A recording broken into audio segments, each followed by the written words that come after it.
Esse é uma cápsula e nós vamos falar agora sobre a investigação do George Soros, né? O Trump está determinado a investigar o George Soros, a Open Foundation, o Alex Soros, essa turma toda da esquerda. E isso está deixando o pessoal esquerdista apavorado, tá? Aqui, o Andy Ngo está falando que o papo nos vários blogs da esquerda, né, dos Antifa lá nos Estados Unidos, para quem não sabe, o Andy Ngo é um jornalista investigativo que justamente foca em Antifa, nesse submundo esquerdista lá. Diz ele que o tema é pânico, né? Esquerdistas e liberais no Blue Sky estão entrando em pânico com as novas ordens executivas para desmantelar o crime da extrema esquerda. O pessoal falando aqui, ih rapaz, isso é realmente ruim, né? Vamos falar um pouco sobre isso daqui, o que o Trump está fazendo, o que pode advir disso daí. Essa notícia foi sugerida por, como eu já expliquei para vocês, budista libertário e várias outras pessoas. Obrigado aí ao pessoal que sugeriu notícias lá no nosso site, no visãolibertaria.com. E obrigado a você que está assistindo o nosso vídeo. Se você gosta do nosso conteúdo, por favor, deixe o seu like, se inscreva aqui no canal, né? Então é isso daí, ó. O Trump está visando os Soros, as fundações dos Soros, e isso está levando a medo e coragem, né? Medo e determinação na esquerda, porque o Alex Soros falou que a Open Foundation só vai desistir sobre o meu corpo morto, né? Só sobre o meu cadáver. Ih, rapaz, eu não sei não, acho que o Trump aceita essa condição, hein?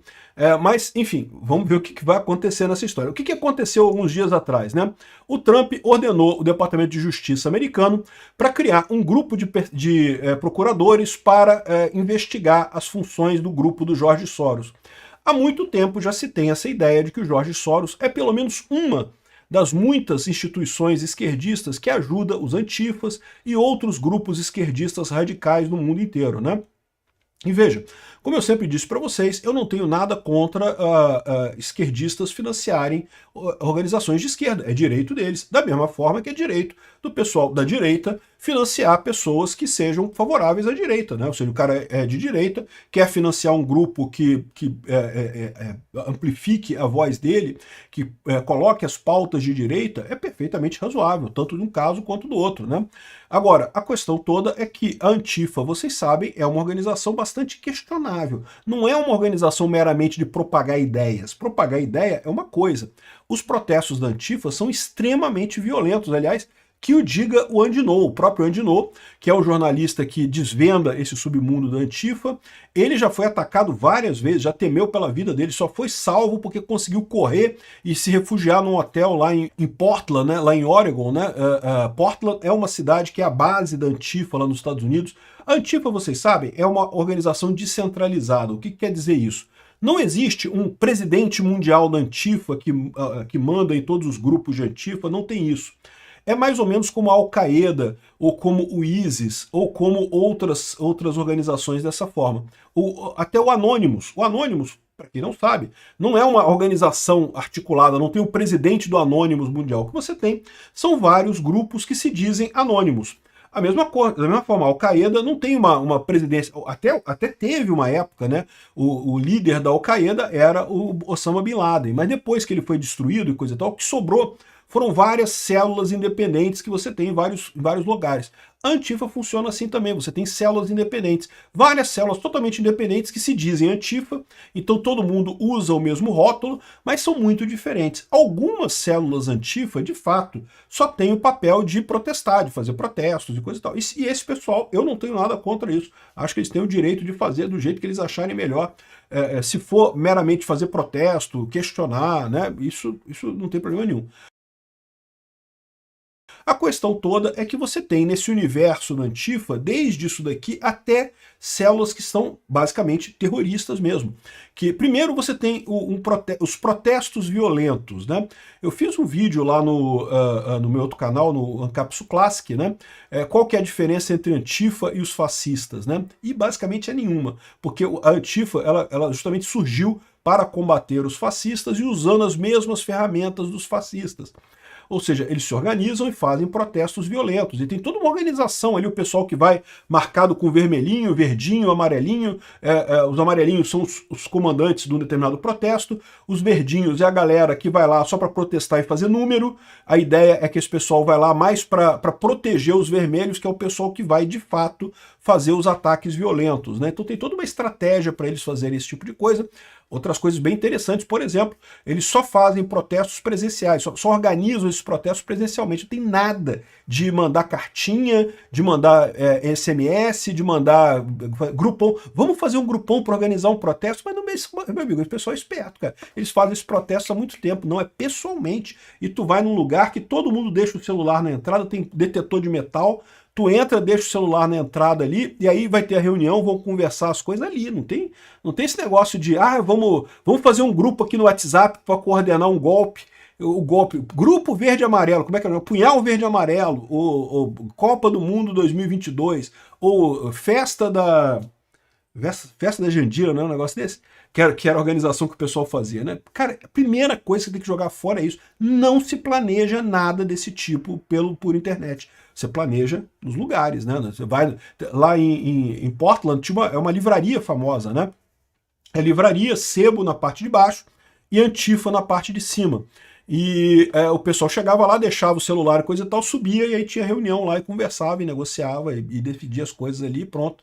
E dali ninguém falava nada, não tem nada por telefone, esquece telefone. Enfim, o Andy Ngo, ele é justamente o repórter, ele conseguiu infiltrar a gente nessa Antifa, infiltrou a gente lá, porque isso é uma maneira de você resolver. Você infiltra alguém, a pessoa lá dentro, ela participa de todo coisa, ela te fala como é que a coisa acontece, né? Então, dessa forma você começa a saber como é que funciona a coisa. Não é por investigação eletrônica, né? Enfim, agora que o Trump determinou que a Antifa é um grupo terrorista e que quem financia a Antifa vai ter que se ver com o Departamento de Justiça, aí o pessoal de esquerda começou a ficar preocupado, né? O Trump alvejando a fundação do Soros deixou realmente o pessoal medo e desafio, né? O pessoal, não vou ceder aqui. Durante um painel que discutia líderes mundiais e filantropistas em Manhattan, inclusive o Alex Soros, ele disse que a organização de 23 bilhões de dólares que ele lidera não vai ceder à pressão do presidente Trump. O Soros, que é filho do bilionário George Soros, desafiadoramente disse ao pessoal de lá que ele não fez nada errado e que não voltará atrás em sua luta pelos direitos humanos, nem sobre o meu cadáver. Ih, rapaz, não dá essa ideia para o Trump não, que o Trump topa. Isso de acordo com duas pessoas que participaram desse painel e falaram na condição de anonimato, porque era um evento só para convidados. Olha só, esse evento muito provavelmente foi um evento no mesmo estilo da Antifa. Entra todo mundo, o celular fica do lado de fora, ninguém entra com celular, com nada. Você pode anotar? Pode anotar na sua letra, aí você pode anotar, não tem problema não, mas não vai ter prova de que nada, ninguém falou ninguém vai ter ninguém gravado, áudio de ninguém falando, e principalmente não vai ter a conversa em si registrada, né? Os comentários foram feitos depois de um questionamento no New York Times, revelando um oficial do Departamento de Justiça sênior foi instruído que cerca de meia dúzia de procuradores, de advogados, planejam investigar as ações da Open Society, que foi iniciada pelo pai do Alex Soros, né? Então a investigação começa justamente nesse momento que o Trump coloca a lei, né, a lei e ordem, né, a Polícia Federal deles lá, o FBI, inclusive o diretor B. Comey. Agora, isso é outra coisa, tá? Esse James B. Comey é o ex-diretor do FBI que começou a acusar o Trump, tá? E aqui no Brasil o pessoal tá dizendo, tá vendo como é que o Trump tá perseguindo as pessoas? Mas olha só, lá nos Estados Unidos, esse cara aqui, para você ter um indiciamento, para ter a denúncia aceita, isso é feito por júri. Tudo lá nos Estados Unidos é feito por júri. Então, essa acusação contra ele foi aceita por júris, tá? Lá em Nova York. Ou seja, júri em Nova York são pessoas do povo que são chamadas, elas ouvem os argumentos e aceitam ou não aquele caso, né? E lembra, são pessoas comuns, né? Lá nos Estados Unidos eles têm esse padrão de a decisão principal ser feita sempre por júri, para não poder dizer que o juiz está fazendo a coisa errada. Será que se o Alexandre de Moraes fosse obrigado a convocar júri para cada uma dessas decisões que ele fez contra o Bolsonaro, será que o júri teria reconhecido a culpa da parada? Eu não tenho dúvida que meia dúzia de petistas no júri iria aceitar, mas eu duvido muito que todos aceitassem esses crimes absurdos que o Xandão decidiu aqui no Brasil, né? Aqui no Brasil a ideia é que júri é muito caro, porque é caro realmente, você tem que chamar as pessoas, o governo paga para essas pessoas ficarem lá no júri, coisa e tal. Eu não sei se paga não, tá? Em alguns estados eu acho que paga. Mas, de qualquer forma, é um processo caro, as pessoas têm que ficar num hotel para ficarem totalmente isoladas, né? Enfim, o James Comey foi indiciado na quinta-feira, sobre objeção de promotores de carreira, e agora ele também alvejando a Open Society, que é o pilar de filantropia do mundo progressista, não só lá nos Estados Unidos, mas aqui no Brasil também. Esses 23 bilhões que o George Soros tem em caixa, isso acaba gerando muito dinheiro que ele dá para a esquerda no mundo inteiro, inclusive aqui no Brasil. Para você ter uma ideia, a ex-mulher da Marielle, ela recebe uma pensão do George Soros, meu amigo. Recebe pensão do George Soros, por ter lutado contra a direita aqui no Brasil. Que Marielle, nunca fez porra nenhuma aqui no Brasil. Só ganhou notoriedade depois que morreu, a verdade é essa, né? Nunca fez nada. Mas o George Soros dá dinheiro para ela, né? E dá dinheiro para um monte de gente aqui no Brasil também, né? E lá nos Estados Unidos, ele diz que não dá dinheiro para a Antifa, mas ele dá dinheiro para um monte de organizações que também fazem parte da Antifa. E isso está deixando o pessoal esquerdista desesperado. Isso é realmente muito bom. Desculpa, isso é realmente muito ruim, é o que estão dizendo os esquerdistas. E se o esquerdista acha que é ruim, para nós é bom. Essa aqui foi a ordem que o Trump fez, né? A ação presidencial para evitar o terrorismo doméstico e a violência política organizada, principalmente da esquerda. Isso daqui já é fruto do caso lá do Charlie Kirk. Já é uma ação tomada com base nas consequências da morte do Charlie Kirk. É o que o pessoal está falando. O Alex Soros está falando aqui que não só sobre o meu cadáver. E, bom, a gente já tem o cadáver do Charlie Kirk, né? O Trump já foi alvo de violência política também, já ameaçaram matar ele. Então, se tem o cadáver de um lado, o cadáver de outro, eu não vejo problema nenhum, né? Mas vamos ver como é que vai chegar isso daqui. Ninguém quer a morte de ninguém, não. O que a gente quer é que essas organizações todas sejam desbaratadas e os culpados sejam presos, né? Então, olha aqui a ordem do Trump. Seção 1. Terrorismo doméstico e violência política organizada. Assassinatos hediondos e outros atos de violência política nos Estados Unidos subiram muito nos anos recentes. Mesmo logo após o assassinato horrível de Charlie Kirk, alguns indivíduos que aderem à ideologia do atirador comemoraram esse assassinato terrível enquanto encorajaram mais violência política, inclusive aqui no Brasil. Teve gente ameaçando o Nicolas Ferreira, teve gente ameaçando outras pessoas aqui no Brasil. Isso segue após a tentativa de assassinato de pessoas em 2024 e a tentativa de assassinato contra o juiz Brett Kavanaugh em 2022. Também teve um Antifa que tentou matar o Brett Kavanaugh em 2022. Duas tentativas separadas contra a minha própria vida em menos de 3 meses durante a campanha de 2024 e as confusões, né, os protestos lá em Los Angeles e Portland, que isso refletiu um aumento de 1000% nos ataques contra o ICE, né, contra a equipe de imigração e alfândega americana desde o início de janeiro de 2025, comparado com o mesmo período lá no ano passado, né? Essa violência política não é uma série de incidentes isolados e não emerge de forma orgânica. Ao contrário, é a culminação de uma campanha organizada e sofisticada de intimidação de radicais e ameaça e violência contra a sua oposição, para silenciar a oposição, né? Limitar a atividade política, mudar e direcionar resultados políticos, né? E prevenir o funcionamento de uma sociedade democrática.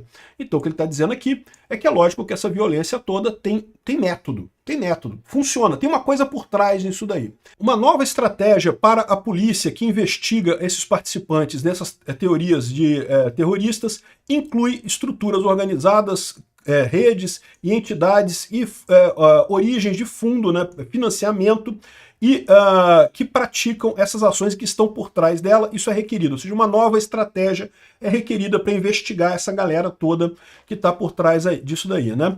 Essas campanhas muito comumente iniciam pelo isolamento e deumanização de alvos específicos, para justificar o assassinato e ações violentas contra eles, ou seja, chamar a pessoa de nazista e fascista, e isso justifica que se use violência contra a pessoa. Isso tem acontecido através de vários fóruns, né? Aqui ele usou o plural correto de fórum, né?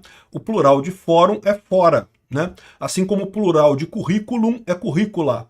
Né, o plural em latim se escreve dessa forma, né? Só que é lógico, a gente já ignora isso, fala fóruns mesmo, então que é mais entendível, né? Inclusive fóruns de chat anônimo, encontros pessoais, mídia social e até instituições educacionais.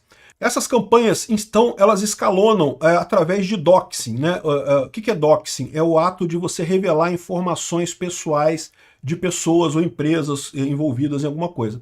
Então aqui, doxing, onde informações de identidade pessoal de alvos, tal como endereço pessoal, telefone e outras informações pessoais, são expostas para o público com o conteúdo explícito de encorajar outros a assediar aquela pessoa, intimidar ou violentamente assaltar essas pessoas.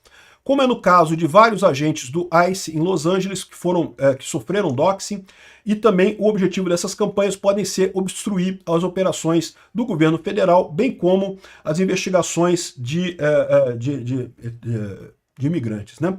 Então, ou seja, eles continuam isso daqui, e aqui, ó, e fala aqui, ó, muito dessa violência vem sobre o guarda-chuva dos autodescritos como antifascismo, Antifa. Esses movimentos descrevem princípios americanos como o apoio à lei, né, à polícia e ao controle de fronteiras como fascistas, para justificar esses atos. E aí vai, meu amigo, e aí começa um monte de coisa, como é que eles vão fazer isso? Eles dizem que criaram um novo grupo aqui, ó, a nova Força Tarefa Antiterrorismo, conhecida como JTTF. Devem ser coordenadas e estabelecer essa estratégia nacional para investigar, perseguir e acabar com essas entidades e indivíduos que estão visando esses atos de violência. Os JTTFs devem investigar crimes federais ligados a violência política, terrorismo, conspiração, depravação de direitos individuais e também devem investigar fundações, ou seja, o pessoal que dá dinheiro para esse pessoal, bem como oficiais que estejam empregados dessas organizações, ou seja, pessoas do governo que estejam nessas organizações. De forma não surpreendente, tem um monte de professor universitário, de funcionário público lá nos Estados Unidos que faz parte dessas organizações. Então eles vão investigar essa coisa toda aqui, ó. Organizações não governamentais e cidadãos americanos residindo no exterior com ligações a essas organizações também devem ser investigadas e coisa tal, lavagem de dinheiro e, enfim, um monte de coisa aqui, cara, que eles vão começar a investigar agora. Isso daqui, o próprio pessoal da esquerda está apavorado com isso, né? O objetivo, no final das contas, a gente já sabe, o Trump já falou, é colocar o George Soros e o Alex Soros na Lei Rico, que permite a prisão sumária dos dois e o confisco de todos os bens, o bloqueio de todos os bens. O bloqueio dos bens até o final do processo. Se eles forem considerados culpados, eles podem ter o dinheiro confiscado pelo governo americano, né? Então, assim, é um ato bastante danoso, tá? Um ato bastante severo contra essas pessoas. Agora, de fato, a Antifa tem feito coisas erradas, então, de certa forma, é justificado isso daqui como restituição de violência. O Intercept Brasil está apavorado, meu amigo. Não porque o Trump quer tratar a esquerda como terrorista para aumentar a perseguição. Ou seja, você está dizendo que o Trump quer fazer com a esquerda o mesmo que a esquerda tem feito com a direita aqui no Brasil, né? É meio isso mesmo, né? Mas não, o Trump não quer fazer isso. O Trump quer perseguir os terroristas de verdade na esquerda, como, por exemplo, os antifas, que claramente são terroristas, né? E o George Soros, que claramente é uma figura do mal nessa história toda. Acho que pode dar certo, hein? Obrigado por assistir o vídeo até o final. Além de curtir, compartilhar e se inscrever no canal, considere se tornar patrocinador com valores a partir de R$ 1,99. Clique no botão Seja Membro abaixo para saber as condições e vantagens de patrocinar o canal. Mais informações sobre o nosso projeto, visite nossos sites indicados na tela.